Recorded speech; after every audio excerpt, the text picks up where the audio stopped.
खबर जयपुर से मिशन विधानसभा उपचुनाव की बात कर लेते हैं। बीजेपी ने चुनावी सर्वे की शुरुआत कर दी है और सूत्रों से मिल रही जानकारी के अनुसार दिल्ली से एक टीम राजस्थान आई है जो नए सिरे से 7 विधानसभा सीटों को लेकर आंकड़े जुटाने वाली है। शीर्ष स्तर पर केंद्रीय टीम सर्वे कर रही है। सर्वे टीम 7 विधानसभा सीटों पर योग्य चेहरों को तलाशने की बात हो या फिर दूसरे आंकड़ों के सर्वे की बात हो, लेकिन खास बात यह है कि सर्वे टीम सीधे दिल्ली को रिपोर्ट सौंपेगी। इसलिए राजस्थान नहीं बल्कि सीधे यहां से जो जुटाया जाएगा, जितना भी डेटा है आंकड़ों से जरिए या फिर 7 विधानसभा क्षेत्रों में घूमकर उन योग्य चेहरों को तलाशने की बात हो, कोई भी कोर कसर भारतीय जनता पार्टी इन विधानसभा उपचुनावों में छोड़ना नहीं चाहती। पहले 6 विधानसभा सीटों पर उपचुनाव थे, लेकिन कांग्रेस विधायक जुबैर खान के निधन के बाद उनकी सीट खाली हुई और उसके बाद वहां पर विधानसभा उपचुनाव अब कुल 7 सीटों पर होने वाले हैं प्रदेश में। और ऐसे में मिशन विधानसभा उपचुनावों में भारतीय जनता पार्टी अभी से ताकत दिखाना शुरू कर चुकी है, इसके लिए तैयारी शुरू कर चुकी है। ज्यादा जानकारी के साथ हमारे पॉलिटिकल एडिटर योगेश शर्मा जुड़ गए हैं। योगेश जी, भारतीय जनता पार्टी ने 7 विधानसभा सीटों पर चुनावी सर्वे शुरू कर दिया है और एक विशेष टीम खासतौर पर सिर्फ इसी चीज के लिए कि डेटा कलेक्ट करेगी, आंकड़े देखेगी और योग्य चेहरों को तलाशेगी, इसलिए राजस्थान भी पहुंचेगी।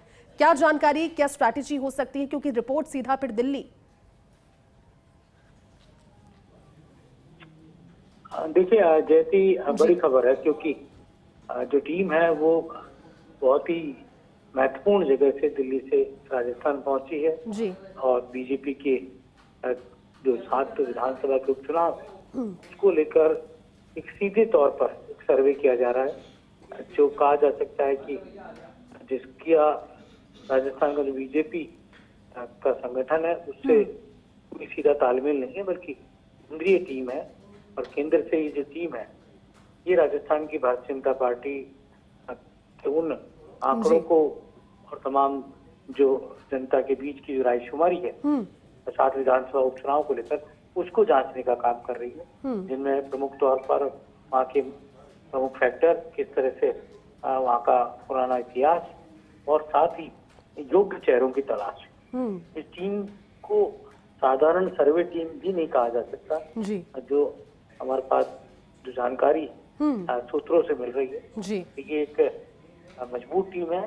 सर्वे के साथ ही चुनावों तक इस टीम को यहाँ पर रहना होगा। चुनाव में जीत की रणनीति बनाने का काम भी इसके जिम्मे रहेगा।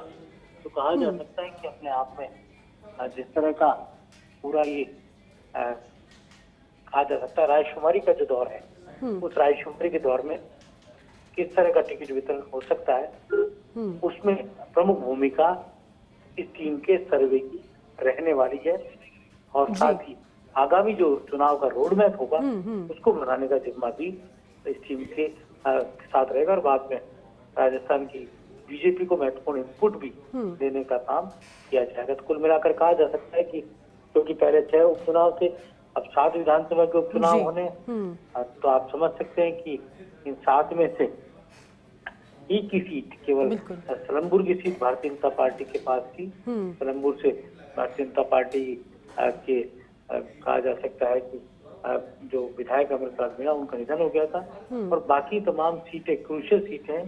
क्रूशियल सीटों पर क्रूशियल तरीके से एक मजबूत और ठोस रणनीति की आवश्यकता है जी। बिल्कुल योगेश जी, आप ठीक कह रहे हैं। शुक्रिया आपका इस पूरी बातचीत के लिए भी।